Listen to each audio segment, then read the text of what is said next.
예, 또 들어가 보겠습니다. 우리가 이걸 다 했어요. 이제 여기 중요한 건 여기서 다 했어요. 조금 더 들어가 보자라는 거예요. 즉 알아야 되는 건 이거고 요거는 이해만 하고 있으면 충분하다라는 거죠. 캐롤의 학교학습 모형은 완전 학습을 위해서 수업의 질을 향상하고 충분한 학습 기회를 보장하겠다는 게 가장 기본적인 소결론, 오레오의 소결론이라고 보시면 돼요.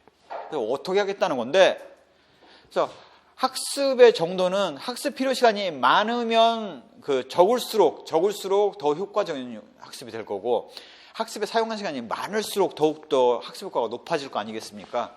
그러면 학습 필요 시간을 좌우하는 요소가 있을 거고 학습 사용 시간을 좌우하는 요소가 있을 거예요. 나눠보면 학생의 적성, 학생의 수업의 이해력이 떨어진다면 학습 필요 시간은 늘어나겠죠.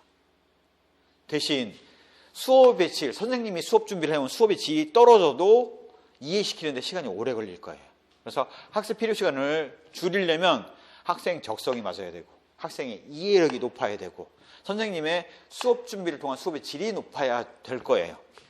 또한 학습의 사용 시간이 많으려면 학생들 스스로가 실증내지 않고 학습을 지속할 수 있는 지속력이 높고 선생님이 학습 기회를 제공을 많이 하면 할수록 학생들이 열심히 하지 않겠습니까?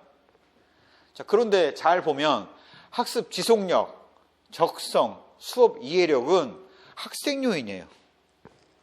학생들 개인차들이 다 있는 요인이라고요? 자, 근데 그거를 선생님이 높이고 낮추고 할 수 있는 방법이 있습니까? 별로 없다고 그냥 주어진 학생을 받아들이는 거라고요. 그러면 선생님이 해주시는 거는 뭐냐? 수업 준비 철저히 해서 수업의 질을 높이고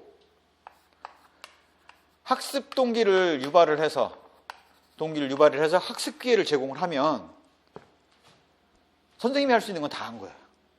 나머지 학생은 사람마다 선생님이 동일하게 했음에도 불구하고 노력을 했음에도 불구하고 더 잘 되는 학생이 있고 좀 덜 되는 학생이 있을 뿐이에요. 그렇게 이해하시면 이해가 되신 겁니다. 그래서 수업 준비 철저히 해야 된다는 것들은 교수 이론에서 설명을 하는 거고 학습 동기 유발을 해야 된다는 얘기는 이미 교육심리학에서 우리가 학습 동기 유발 전략을 다 다뤘잖아요. 그다음에 그렇게 이해를 하시면 캐롤의 학교학습 모형은 완료가 됐습니다. 그래서 캐롤의 학교학습 모형을 다룬다면 이 두 가지를 다루겠죠. 교사 입장에서 통제 가능하고 교사 입장에서 의미 있는 요소이니까 수업의 질, 학습 기회 부여를 다루지 학생의 요소를 다뤄서 뭐 하겠습니까? 그렇게 이해를 하시면 될 것 같아요. 이러한 캐롤 학교학습 모형이 잘 보시면 한 명에 대해서 이렇게 각각 적용할 수 있는 거잖아요. 각각 학생 개개인을 이렇게 적용할 수 있는 거잖아요. 이거를 수업 상황 전체로 확장해서 딱 보면 어떤 학생은 이렇게 잘 움직여주는 학생이 있고 내지는 이렇게 적성, 수업의 이력, 학습 지속력이 높아갖고 잘 따라오는 학생이 있는가 하면 이게 안 돼가지고 잘 못 따라오는 학생이 있을 수가 있잖아요. 그래서 보면 대체적으로 약 5%의 학생이 적성, 수업의 이력, 학습 지속력 때문에 못 따라오는 학생들이 있더라는 거죠. 그 못 따라온다라는 게 어느 정도 레벨이냐? 우리가 10개의 수업 목표를 정했으면 그중에 9개 이상을 달성하면 그건 제대로 학습 다 했다. 선생님으로서 최선을 다했다라고 얘기할 수 있거든요. 그런데 그 9개까지 다 못하더라. 8개 정도밖에 못하더라. 5명도 이 5%에 해당되는 학생도 하나도 못하는 게 아니라 8개밖에 못하는가 7개밖에 못하는가 이런 정도라는 거죠. 아예 못하는 애가 있는 게 아니라 그게 이렇게 이 정도 수준이 됐을 때가 완전 학습이다. 그래서 이렇게 보면 되게 높아요. 되게 높아요. 해보면 이 95% 학생이 90% 이상. 그러면 선생님들 입장에서 교과목 가르치면서 300명 100명 가르치면 5명 정도가 안 된다는 거잖아요. 가르치는 100명 정도. 그러니까 이게 되게 높은 수준이에요. 의도하는 바는 아이디어란 게 이 정도라는 거죠. 이상적으로 생각하는 모습이. 그러니까 완전 학습이죠.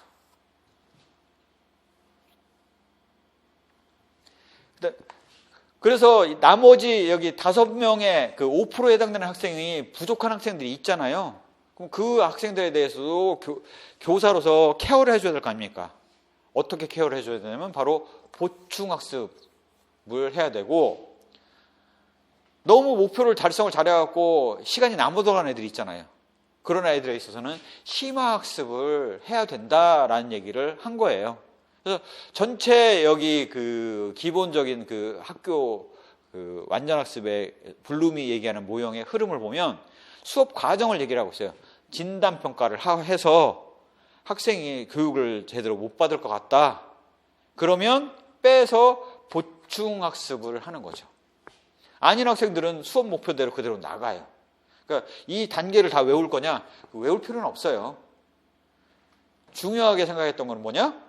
보충학습과 심화학습이라는 단계를 뒀다라는 정도만 이해를 하시면 되는 거죠. 나머지는 일반적인 우리 수업 절차예요. 수업 목표 제시하고 교수 학습 활동을 하고 거의 수업에 필요한 보조 활동을 하고 그 다음에 형성평가를 실시하고, 예를 들자면 구구단을 가르치고 구구단 연습하는 활동이 바로 보조 활동이 되겠죠.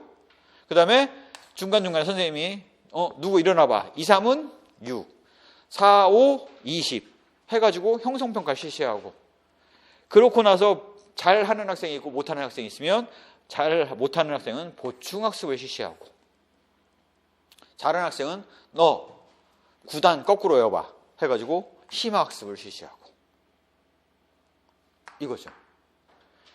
그 다음에 새로운 학습기회를 부과를 하고, 이게 바로 학습기회 부여한다는 게 뭐냐면 시험 대비 그 준비할 수 있는 시간을 주는 거예요. 집에서. 그 다음에 총괄평가, 바로 시험을 보는 거죠. 그래서 이게 일반적인 과정이기 때문에 이거를 뭐 1단계부터 10단계까지를 외워라, 이건 의미 없는 걸 묻는 거라고요. 그래서 그거 중요한 게 아니고, 중요한 거는 보충학습 기회와 심화학습 기회를 제공을 했다. 수업 과정의 전 단계에서와 후 단계에서. 그게 중요한 거죠.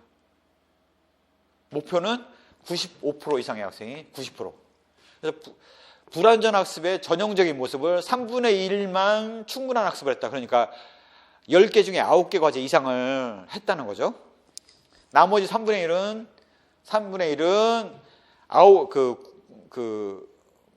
90%는 못했지만, 90%의 학습 과제를 하지 못했지만 8개나 7개 정도를 하는 경우, 그다음에 3분의 1은 아예 달성을 못하는 경우, 아예 학습을 못하는 경우, 이런 경우는 불완전한 학습이라는 거죠. 즉 이렇게 생각해 보시면 됩니다. 선생님들이 수업하시는 거에 최저점이 불완전한 학습, 최고점이 완전 학습.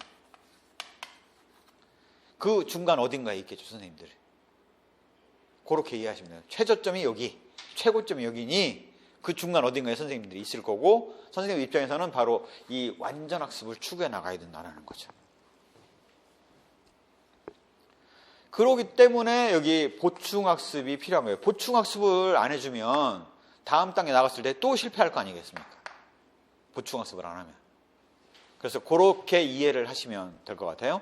그래서 이런 정도 이해를 하시면 충분하고요. 다음에 브루너의 발견학습인데요. 발견학습에서 이제 그 핵심 개념은 이미 설명드렸던 것처럼 가설 설정부터 여기 문제파, 가설 설정, 가설 검증, 결론 및 일반화 단계를 거쳐서 한다라는 거고요. 여기서 중요한 거는 바로 지식의 구조죠. 이 구조를 형성하는 방식에서 보면 학습 경향성, 지식의 구조, 이 구조라는 것들은 보면 작동적, 영상적, 상징적인 양식으로 있고요. 경제성이 있고 생성할 수 있어야 된다라고 보는 개념을 제시를 하고 있어요. 표현 방식에서 작동적이라는 것들은 우리가 움직이는 장난감 있잖아요. 그러니까 모터가 아니라 사람이 움직여도 이렇게 뭐 인형의 팔이 움직인다거나 하는 그런 작동적인 거고, 그게 작동적인 거예요. 지구본을 돌리면 돌아가잖아요. 그게 작동이에요. 영상적이라는 것들은 지도라는 것도 사진을 통해서 볼 수 있는 거잖아요. 그게 영상적이에요. 상징적이라는 것들은 그런 것들을 우리가 지도 내지는 화장실 마크 이렇게 남자 모양 있는 거를 이거를 화장실하고 상징적으로 이해하잖아요. 그런 심볼, 사진, 그다음에 움직이는 모델 이런 것들을 제시할 수가 있다라는 거고, 교육에 있어서의 지식의 구조는 경제성을 추구하게 되는 거죠. 이미 생물에서 얘기했던 개통수를 이해하고 나면 우리가 그 생물의 전반적인 흐름을 손쉽게 이해할 수 있지 않습니까? 그다음에 생성해서 전이가 돼야 된다는 거죠. 즉 무슨 얘기냐? 개통수를 이해를 했으면 지나가는 소를 보면서 얘는 개통수 어디에 들어갈 거야 라는 것들로 확장해서 생각할 수 있는 전이가 되겠다라는 얘기를 하고 있는 거고요. 그래서 계열성을 계열화시키는 게, 지식의 관련 단위로 묶는 거를 계열화라고 하죠. 위계를 잡고 관련 단위로 군집을 시키는 거를 계열화라고 하지 않습니까? 그거 자체를 굉장히 중요하게 생각했던 거예요. 즉 무슨 얘기냐? 브루너가 이런 얘기를 했어요. 정수를 잘 뽑아서 이해를 시키면 초등학교 갓 입학한 애들한테도 물리학을 가르칠 수 있다라고 이 사람이 주장을 했어요. 표현 방식을 잘 택하고 엄선하고 가장 정수, 그러니까 나무 모양의 육각형을 가지고 질량을 설명할 수 있다라는 거죠. 질량이라는 개념. 초등학교 1학년한테도 이거 2개면 무거운 게 2배 정도 되겠지? 하면서 질량을 설명할 수 있다라고 봤던 게 바로 이렇게. 그러니까 초등학교부터 정수부터 쉬운 거부터 하면 그게 마지막에 대학교에 가면 뉴턴의 질량 개념까지 다 확장해서 연결할 수 있다라고 봤던 게 바로 브루너가 얘기한 발견학습입니다. 장점은 그래서 지식의 파지와 전이가 쉽죠. 나무 막대기 2개 갖고 질량 개념을 초등학교 1학년짜리한테 설명을 해서 그게 뉴턴의 물질운동의 법칙까지 연결이 되니까. 분류체계 형성 노력을 시켰는데 개통수와 같은 걸 통해서 생물의 체계를 이해하고 나면 생물에 대한 이해가 훨씬 용이하단 말이에요. 고등정신 능력이 되는 거죠. 그다음에 그러한 것들을 통해서 원리만을 했는데 그걸 자기가 적용해보면서 새로운 발견을 했을 때의 그 발견의 기쁨을 누릴 수가 있죠. 기존에 뉴턴이 만유인력의 법칙을 발견했던 것처럼 자기도 똑같이 발견을 해본단 말이에요. 그러면 얼마나 기쁘겠습니까? 내가 마치 뉴턴이 된 것 같잖아요. 뉴턴이죠. 예. 이런 발견학습의 한계는 너무 다양한 내용들을 쫙 다루기 때문에 이 바로 과정 중심의 수업을 하지 않습니까? 그러면 수업에 방만한 운영이 돼요. 그러니까 제가 그래서 사례로 말씀드렸던 게 그거였던 것 같아요. 뉴턴의 물질의 운동의 법칙을 강의식으로 설명하면 20분이면 썼다 벗었다 한다고. 강의식으로 설명하면 20분이면 썼다 벗었다 해요. 근데 이렇게 브루너의 발견학습에 따라서 실험 실습을 통해서 그 똑같은 내용을 이해를 하려면 3주가 걸리는 거죠. 방만한 수업 운영이라는 거예요. 의미는 바로 그런 거예요. 많은 학습 시간 소요라는 것이 의미하는 바가 그거예요. 강의식으로 했으면 20분이면 충분한 게 3주에 걸려서 가르쳐야 되니까. 문제 해결력만이 구역 목적이 아닌데 마치 문제 해결력만이 목적인 것처럼 문제 파악, 문제가 있어야지 문제 파악을 할 거 아닙니까? 가설설정, 가설검증, 결론 일반. 그러면 얘는 과학 과목에만 적절한 거지 예술 과목에 이게 무슨 의미가 있냐 이거. 예술이 무슨 문제가 있냐 이거죠. 예술을 안 하는 게 문제죠. 예? 그래서 그렇게 이해를 하시면 되고요. 그래서 마시알레스 탐구 수업은 딱 동일한 내용인데 여기 가설 설정을 가설과 정의로 확장시켰어요. 그러니까 가설이라는 거의 얘기는 일반화시킬 내용이고 정의라는 거는 가설을 용어 정의라는 거예요. 민주주의, 자본주의란, 공산주의란 이런 용어 정의를 애들한테 알려주는 거죠.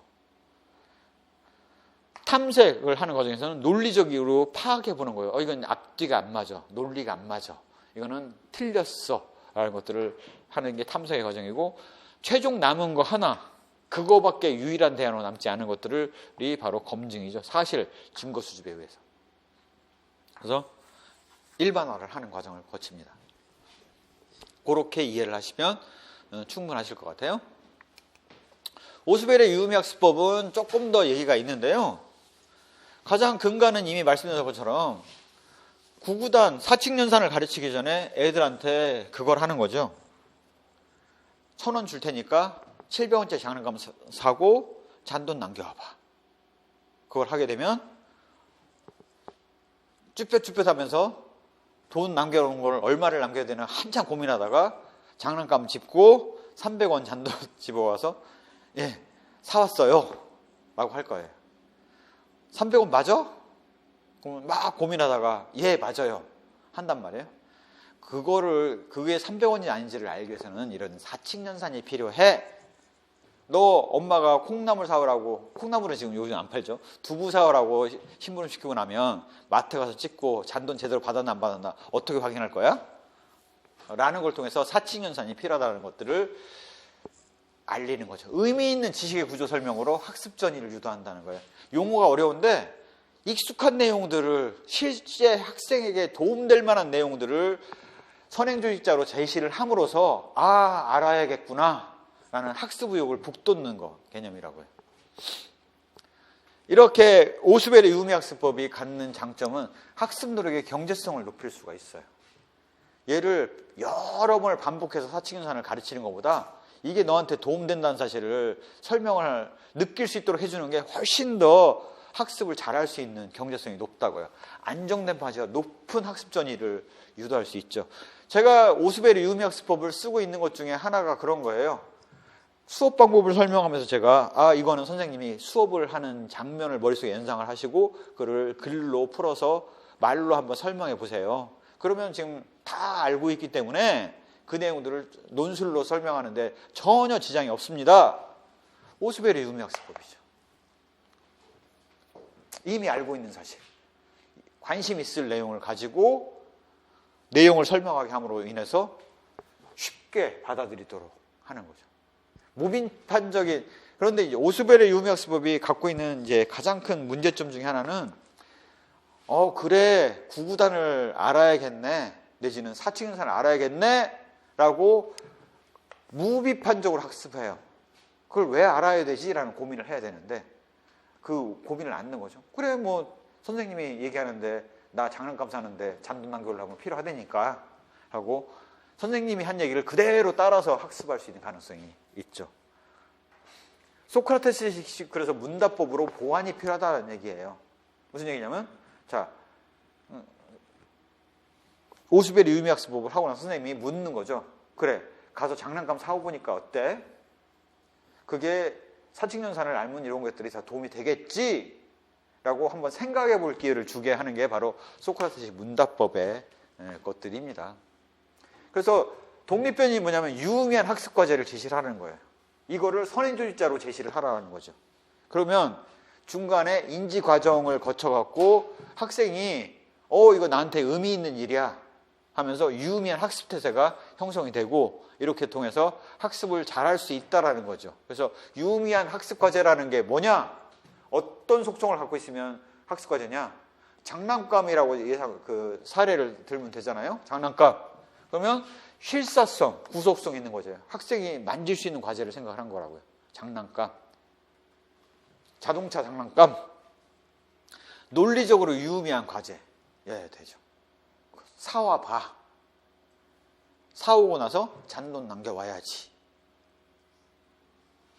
하위적 포섭, 병위적 포섭, 상위적 포섭인데 하위적 포섭은 이런 겁니다. 식물 안에 채소와 과일이 있잖아요. 그러면 식물의 속성을 알면, 공통 속성을 알면 채소가 갖고 있는 속성을 알 수 있을 거 아니에요. 이게 하위로 내려가면서 알 수 있는 거예요. 상위적 포섭은 채소와 과일의 속성들을 알고 나면 공통적인 속성을 뽑아보면 상위에 식물이 갖고 있는 속성을 알 수 있을 거 아니에요. 그게 상위적 포섭이에요. 병위적 포섭은 뭐냐면 이런 거죠. 채소의 속성을 알면 그걸 통해서 과일의 속성을 유추할 수 있을 거 아니겠습니까? 그게 바로 병이에요. 유사한 수준이잖아요.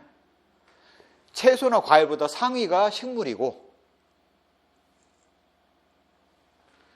그냥 요거는 이런 게 있다는 걸 이해만 하시면 돼요. 굳이 뭐 이걸 외우실 필요까지는 없죠. 그래서 종속변인의 유의미한 학습 태세가 되면 명제를 재생하고 파지하고 적용을 하는 거죠.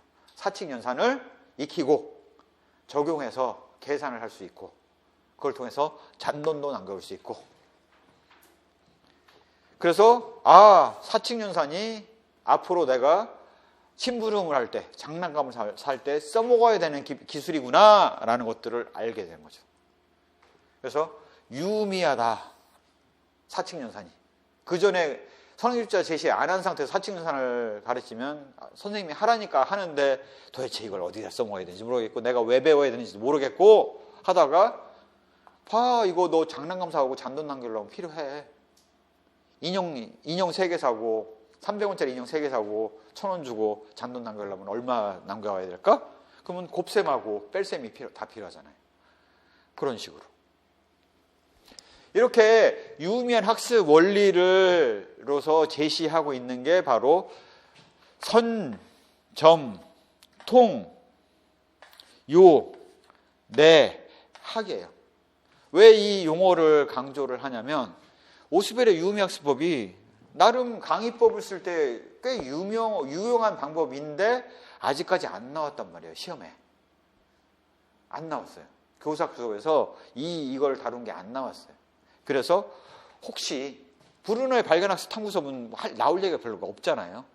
그래서 선점통요 내학이라는 그 유의미학습의 원리는 한번 물어볼 수 있지 않을까라는 생각이 들어서 이렇게 선점통요 내학이라는 용어를 통해서 배우는 겁니다. 선행조직자는 바로 장난감이죠. 장난감 사오는 연습. 이 세부 내용까지는 안 아셔도 돼요. 그냥 선행조직자라는 개념, 도입자료다라는 개념만 이해를 하고 계시면 되죠. 물론 그 안에 들어가면 선행조직자 유형 안에는 왜 필요한지에 설명을 하는 조직자, 그 개념을 설명을 잘해 주시는 거 내지는 비교를 하는 것 등을 통해서 알 수 있는 개념이죠. 비교 조직자의 가장 대표적인 예가 어류와 고래를 비교하는 거지 않습니까? 같이 물에 살지만 하나는 어류고 하나는 포유류잖아요. 설명 조직자 같은 경우는 이미 보여드렸던 것처럼 장난감을 사오고 잔돈을 남겨오려면 사칙연산이 필요하다. 그래서 사칙연산을 설명하기 위한 조직자였잖아요. 그게 바로 설명 조직자라고 해요. 그래서 그렇게 이해를 하시면 돼요. 그래서 이걸 외우실 필요는 없습니다. 점진적 분화는 점차 조금씩 나가는 거죠. 일반적인 개념에서 특수 개념으로 점차 세분돼서 나가는 겁니다. 포유류 개념을 하면서 포유류에 속하지만 물에 살고 있는 고래로 확장해 나가는 것처럼 점진적 분화를 가는 거고요. 그 다음에 통합조정은 새로운 개념과 이전 개념을 항상 비교를 하는 겁니다. 자, 우리가 지금 수업을 나갈 때 보면 객관지 교실은 쫙 한 다음에 구성지 교실은 나갔잖아요. 그러면서 계속 뭘 했습니까? 구성지 교시로는 객관지 교시로는 뭐하고 유사하고 뭐하고 유사하고 계속 비교해 나갔잖아요. 뭘 근간으로 하고 있고 이걸 다 비교해 나갔단 말이에요. 그래서 통합 조정을 한 거라고요. 그 다음에 요약 정리를 해요. 자, 매주 초에 보면 전주 했던 걸 다 요약 정리를 하고 있잖아요. 매주 초에 첫 시간은 이전 주에 우리가 이걸 배웠습니다라는 요약 정리를 하고 있잖아요. 그거예요. 내용의 체계적 조직이라는 것들은 전체 나무 숲을 먼저 보고 그 다음에 개별 나무를 보러 들어가지 않습니까? 그래서 가장 중요한 거는 숲을 볼 때 다 끝나잖아요. 그 다음에 부가적으로 필요한 부분만 나무를 볼 때 들어가지 않습니까? 그래서 전체 구조상의 흐름 하에서 맥락을 다 이해할 수 있게 하는 것이 바로 내용의 체계적 조직이라고 말씀드릴 수가 있겠죠. 그 다음에 학습자의 준비도도 중요한데요. 학습자의 인지구조와 선행학습 등에 따라서 이러한 유의미학습법에 영향을 주는 겁니다. 자, 아까 캐롤 학교학습 모형을 하면서 학습을 유지하기 위한 여기 학습 기회를 보장하기 위해서 선생님이 해야 될 게 학습 동기 유발이다.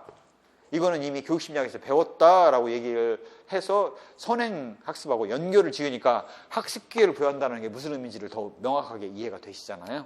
그런 것이 바로 학습자의 이전에 교육심리를 배웠기 때문에 쉽게 이해할 수 있는 부분이죠. 학습자의 준비도에 따라서 달라진다. 그래서 요거를 선점통요내학 학습이라고 한 단위로 청크를 만들어서 알고 있으면 오스벨의 유무학습은 한마디로 얘기하면 이거죠. 결론은 이겁니다. 유의미한 학습과제를 제시하면 인지구조 관련 정착을 통해서 유의미한 학습태세를 유발할 수 있다. 이를 통해서 학습을 더욱더 공고히 할 수 있다라고 우리가 한마디로 그냥 오피니언을 쓰면, 소결론을 쓰면 그렇게 돼요. 여기에 사용되는 기법에는 선점 통요 내학이 있다로 이해를 하면 되겠죠. 그렇게 이해를 하시면 됩니다. 자, 유의미학습법의 이런 그 절차인데 바로 이렇게 되는 거죠. 기본 일반적인 절차는 바로 선생님 입장에서는 학습과제에 들어가기 이전에 사전에 이렇게 선행주자를 개발을 해둬야 돼요. 너 장난감 사오고 700원짜리 장난감 사오고 1,000원 줄 테니까 700원짜리 장난감 사오고 잔돈 남겨와 봐 라는 선행주자 개발을 해야 돼요. 그렇게 하기 위해서는 당연히 뭐 이 절차를 외울 필요는 없지만 수업 목표를 맞아 다음 시간에 우리 사칙연산 배워야지 라는 수업 목표를 확인하고 관련 정착의 의미, 그러면 이거는 장난감 사오고 애들 관심 있어 하는 게 장난감이니까 장난감 사오고 잔돈 남겨오라고 하면 되겠네. 내용을 그렇게 구조화를 했어요. 그래, 그러면 애들한테 사칙연산 들어가기 전에 이 장난감 사오라는 거를 한번 선행주제로 제시를 해보자. 개발된 거예요. 그 다음에 수업 시간에 딱 들어가면 선행주자를 제시하는 거죠. 자, 오늘 우리 수업 목표는 사칙연산에 대해서 이해하는 것이죠. 자, 반장, 선생님이 1,000원 줄 테니까 700원짜리 장난감을 사오면 잔돈을 얼마를 남겨야 될까요? 하고 직접 해요. 그러고 나서 수업 목표를 명확히 제시하고, 그러면 선행주자를 방금 제시를 했잖아요. 그러고 나서 사전 지식과 경험을 통해서 학생이 그거를 300원 남겨야 되는구나 하고 내용 연결을 시키는 거죠. 자, 우리가 이렇게 장난감을 사고 잔돈 남겨오는 과정을 봤죠? 이게 다 사칙연산이랍니다. 자, 오늘 사칙연산 시작할까요? 본시 수업 제시를 하는 거예요. 그 다음에 점차 분화해서 들어가는 거죠. 덧셈, 뺄셈, 곱셈, 나눗셈으로 점차 분화해서 들어가고 논리적으로 설명을 다 해요. 자, 우리가 사칙연산을 다 배우고 났더니, 자, 보세요. 장난감 3개, 300원짜리 장난감 3개 사오면 1,000원 주면 100원 남겨오는 게 맞겠죠? 이게 바로 이용된 거랍니다. 라고 얘기하는 게 인지구조의 강화가 되는 거죠. 통합조정 원리 적용하기, 능동적인 학습 유도하고 학습 내용을 명료하게 정리하고 라는 과정을 거치는 거죠. 그래서 이러한 세부적인 과정을 적어라라고 얘기하지는 않을 것 같아요. 논술에서 다룬다면 선행주자를 개발을 하고 그 선행주자를 수업 시간에 제시를 하고 그 선행주자 제시한 다음에 학습자료, 과제를 제시하고 그 다음에 인지구조 강화를 통해서 학습을 한다라는 게 유의미 학습법의 절차다 이거죠. 이 네 가지가. 요것만 이해를 하고 있으면 되겠죠. 글레이저의 수업 과정 모형은 일반적인 수업 절차를 얘기를 하는 거라서 그냥 읽어보시면 될 것 같아요. 수업 목표라는 거는 도착점 행동으로 기술을 한다. 출발점 행동을 하는 것들은 바로 진단평가를 통해서 학습자를 진단하는 것이다. 수업 절차라는 것들은 도입, 전개, 정착의 과정을 거치는데 학습 지도 방법과 형성평가, 교정학습을 실시한다. 도입, 전개, 정착할 때는 형성평가 실시하고 잘했어요, 잘못했어요 라는 피드백을 할 거 아니겠습니까? 그 다음에 마지막에 수업이 다 끝나고 나면 성취도 평가를 통해서 중간고사, 기말고사를 보는 거죠. 학업 성취도 평가를 통해서.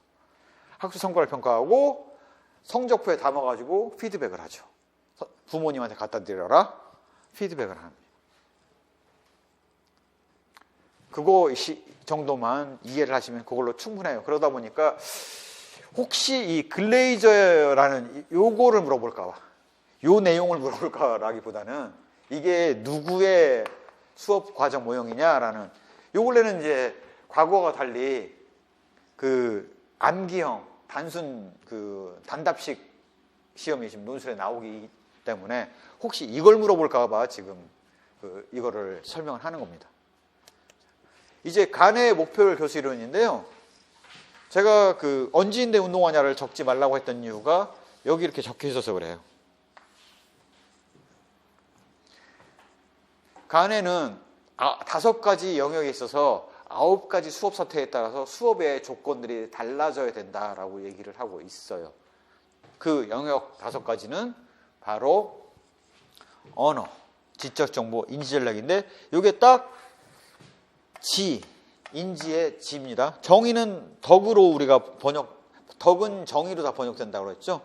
체는 다 심동이에요. 즉 간에부터 이미 전인적 교육을 전제로 깔고 있는 거라고요.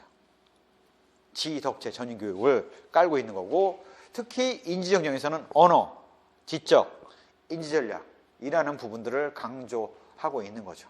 그래서 언어 정보에서 성취 행동이라는 건 뭐냐면 사실과 정보를 진술하고 전달할 수 있는 것이 주요 목표가 되겠죠. 지적 기능에서의 주요 목표라는 것은 식별하고 파악하고 분류하고 증명하고 새로운 걸 생성하는 거죠. 즉 과학의 개념을 통해서 질량을 식별해내고 질량의 무게와 어떻게 다른지 파악을 하고 질량과 무게의 차이를 분류하고 그게 어떻게 달라지는지를 증명을 하고 새로운 개념을 생성하고 하는 것들을 지적 기능을 통해서 하는 거고요. 인지 전략에서는 창조죠. 창의력의 창조. 기억, 사고, 학습의 효율적인 관리를 어떻게 할 것이냐 이거죠. 언어 정보나 지적 기능을 어떻게 관리를 잘할 것이냐에 대한 메타 인지 전략이 바로 인지 전략에 들어간다라고 보실 수가 있습니다. 정의적인 내용에 있어서는 태도 형성이죠.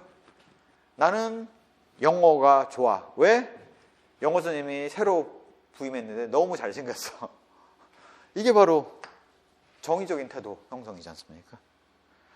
그 선생님은 다른 거 다 필요 없고 얼굴로 이 태도 형성을 한 거죠. 긍정적, 부정적인 개인의 행위죠.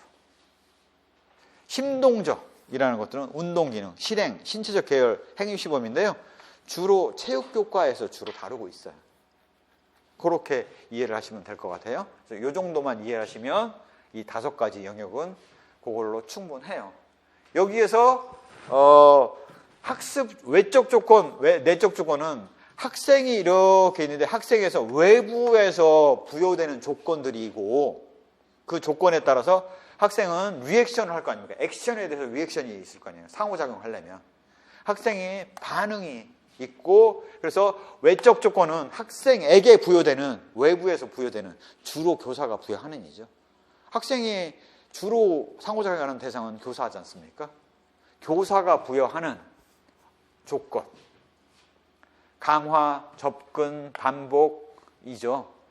선생님이 칭찬을 통해서 강화를 하지 않습니까? 선생님이 시간에 근접해서 이렇게 알려주지 않습니까? 내용물들을. 그 다음에 반복시키잖아요. 자, 오늘 포유류의 개념을 설명할 거야 하고 설명해 주는 게 바로 접근이에요. 그 다음에 자, 포유류와 어류 구분해서 한번 얘기해 봐. 피드백을 하고 반복시키잖아요. 구구단 반복 연습시키잖아요. 이거 딱 선생님이 하시는 거지 않습니까? 내적 조건은 그러한 선생님의 행동에 따라서 학생들이 반응을 할 거예요. 반응하기 위해서는 일단은 기본 전제가 이미 배웠던 선수학습에서의 내용들이 필요해요. 선수학습 내용이 관련이 없으면 반응이 안 나와요. 모르니까. 그다음에 학습 동기 유발이 안 돼야 돼요. 그다음에 스스로의 자아에 대한 개념이 잡혀 있어야 돼요. 나는 자기 효능감이 높아. 그러면 그다음에 선생님이 전달하는 내용에서 주의를 기울일 수 있어야 돼요. 주의를 집중하지 못하면 작업교육으로 들어가지 않으니 우리가 교육심리학에서 배웠던 것처럼 작업교육에 들어가지 않으니 장기교육은 당연히 들어갈 수가 없는 거죠.